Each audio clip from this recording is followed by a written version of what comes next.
So, I'll tell you a little bit of how I met Jason Roop, Dr. Roop.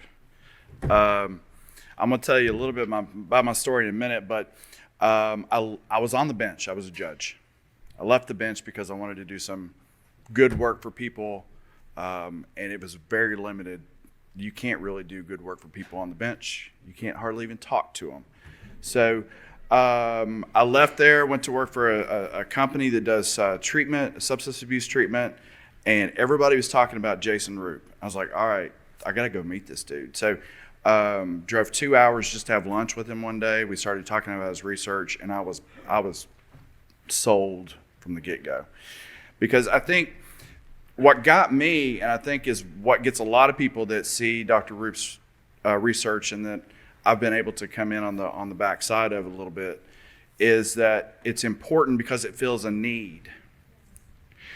It is important because all of us in this room, no matter what area of working with people with substance use disorder, we all recognize these traits in the people we know, but we've never been able to quite put a finger on it. We've never been able to name it. This is the beginning of naming that and dealing with how we can help these people in a way that takes into account their individualized strengths as opposed to forcing into the systems. But research is important because until this point, we've all been relying on anecdotal evidence. Everybody has stories. Dr. Roop has the evidence. I've got the anecdotal evidence.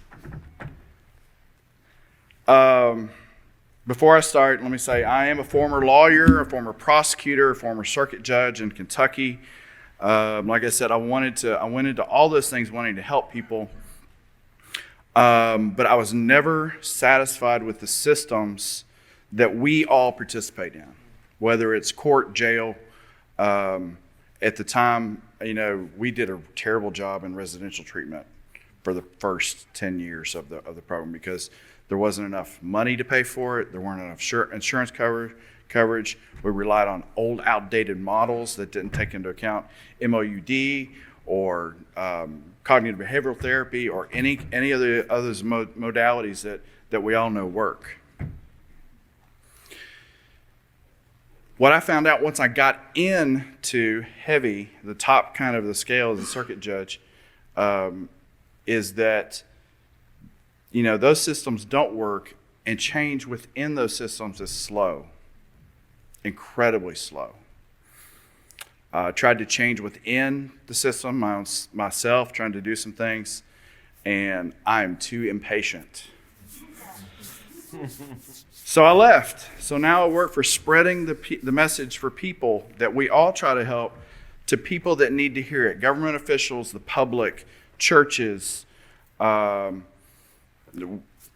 doctors, hospitals, anybody that needs to hear it. Here's what I learned in court. Of course, we know incarceration doesn't work. About 5-10 years ago, we all decided that incarceration doesn't work. Well, what works? What I bought into was drug court. Now, if you look at the current best practices for drug court, it's a lot different than the way that we all practice it out in the community. Because the way we practice drug court as judges, a lot of us, is based on those modalities from the 1990s that we know don't work. You cannot put someone in jail on a rigid schedule of you have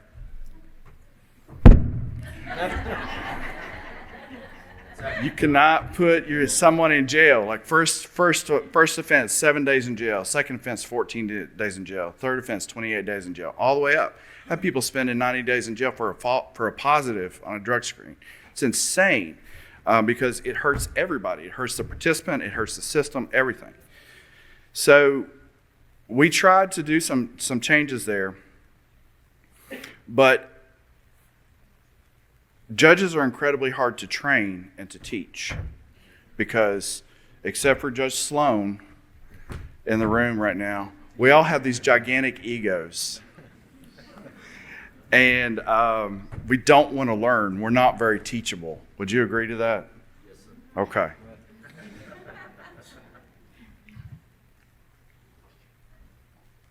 But it was the way we treated substance use disorder in court was all accountability, not much treatment, and little room for variation.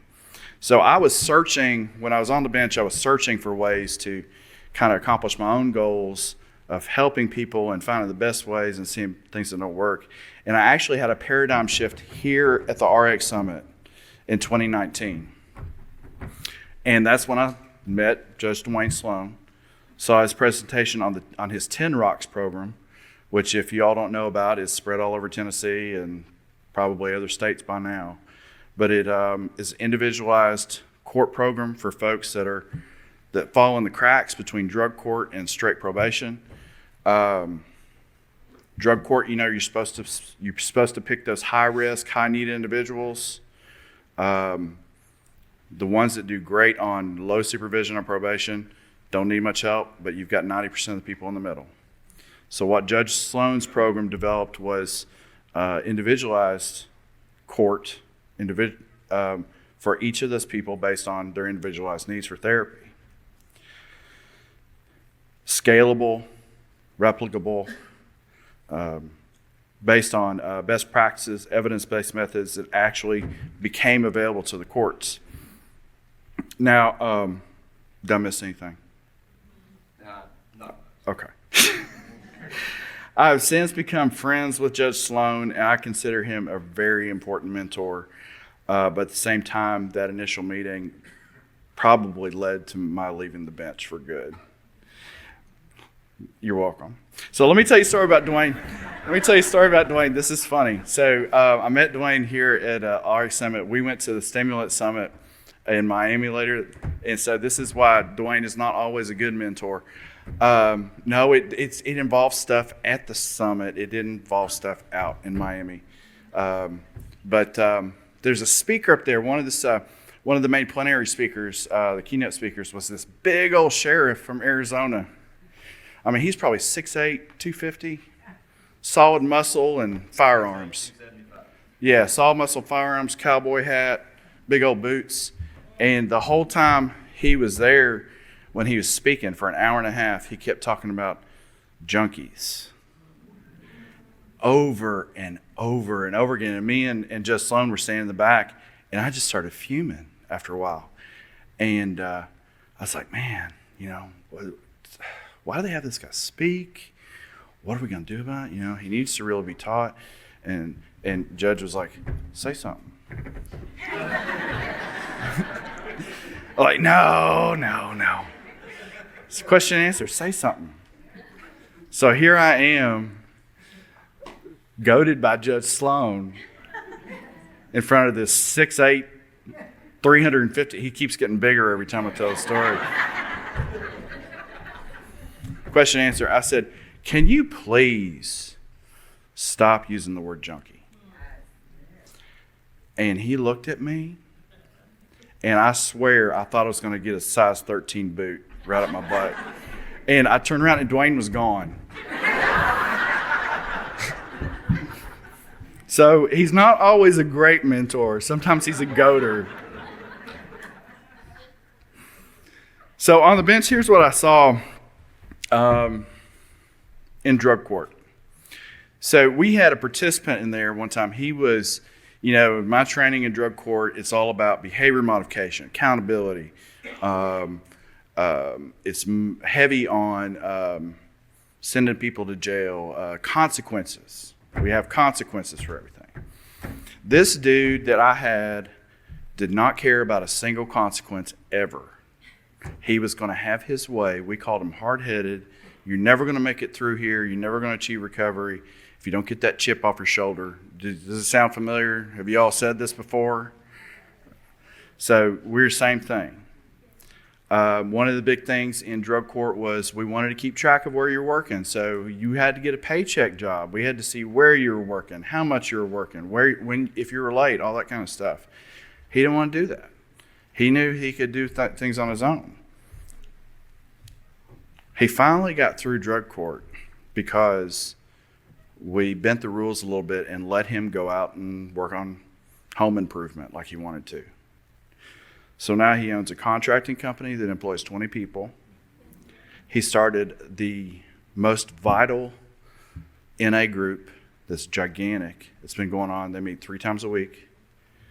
And he owns his own sober living home.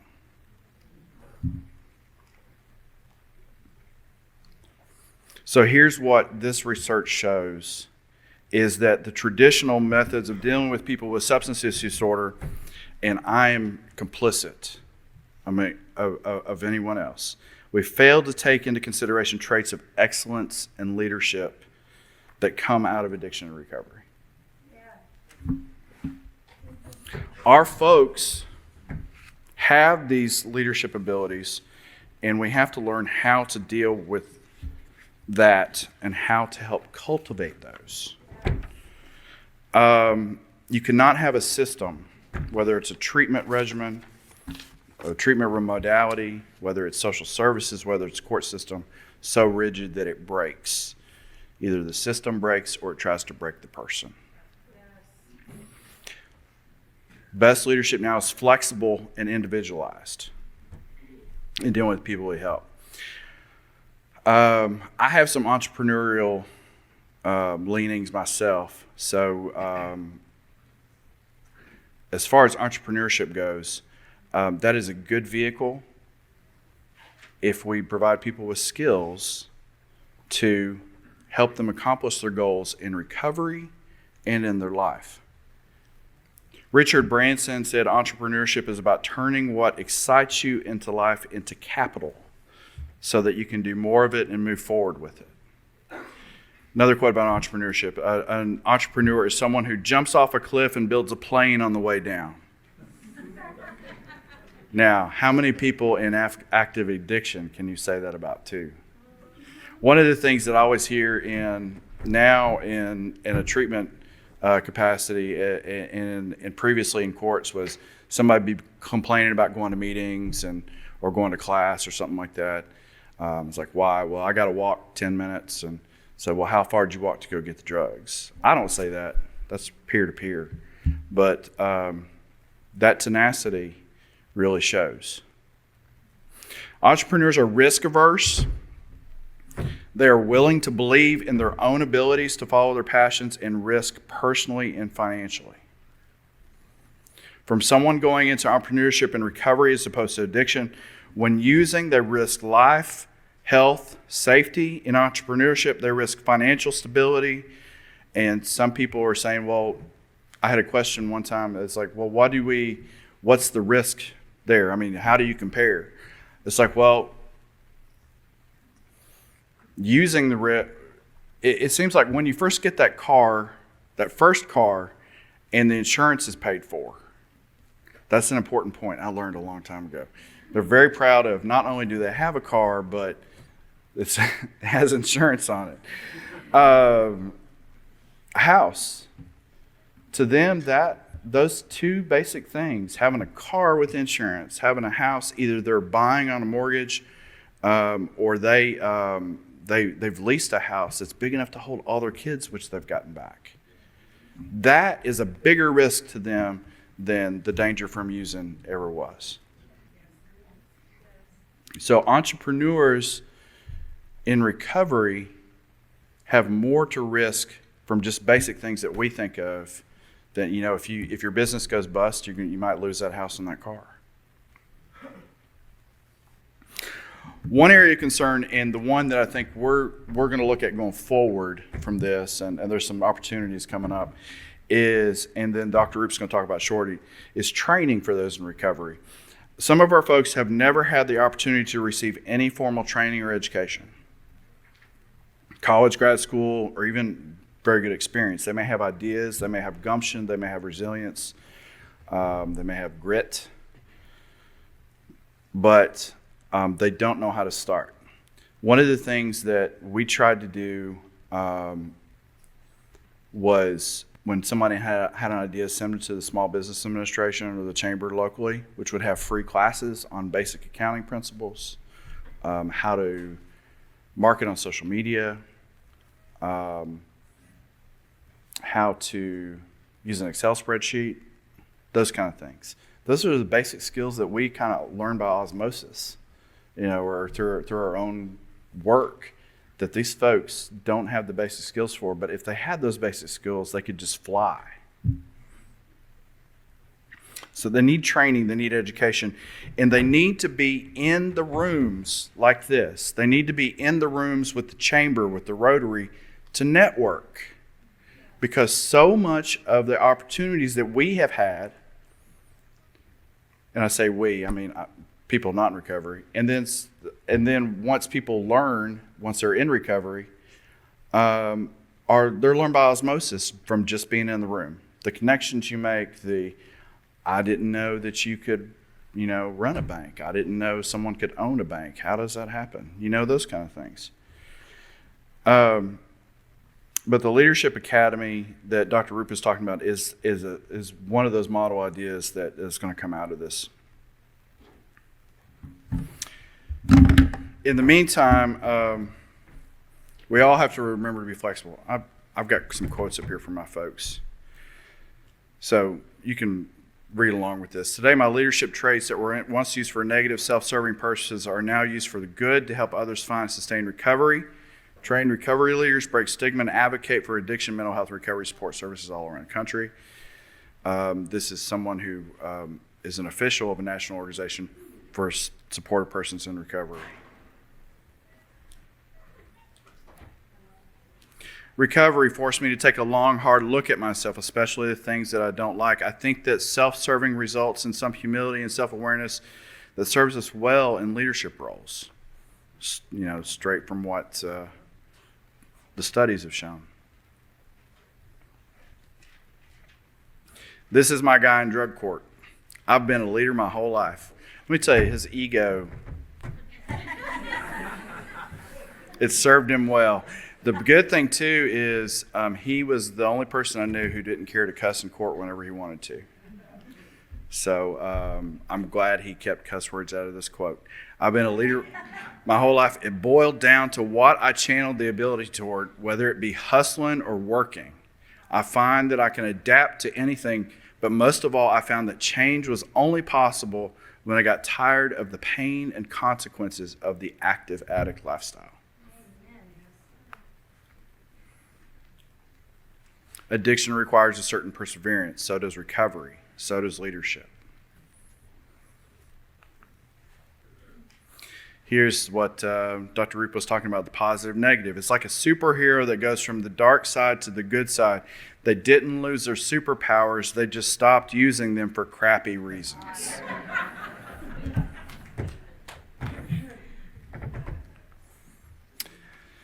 So in order to go forward some stuff in the future, I'm going to turn it back over to Dr. Roop. Thank you all for having me today. It's been a long journey since that 2019 RX Summit, so thank you.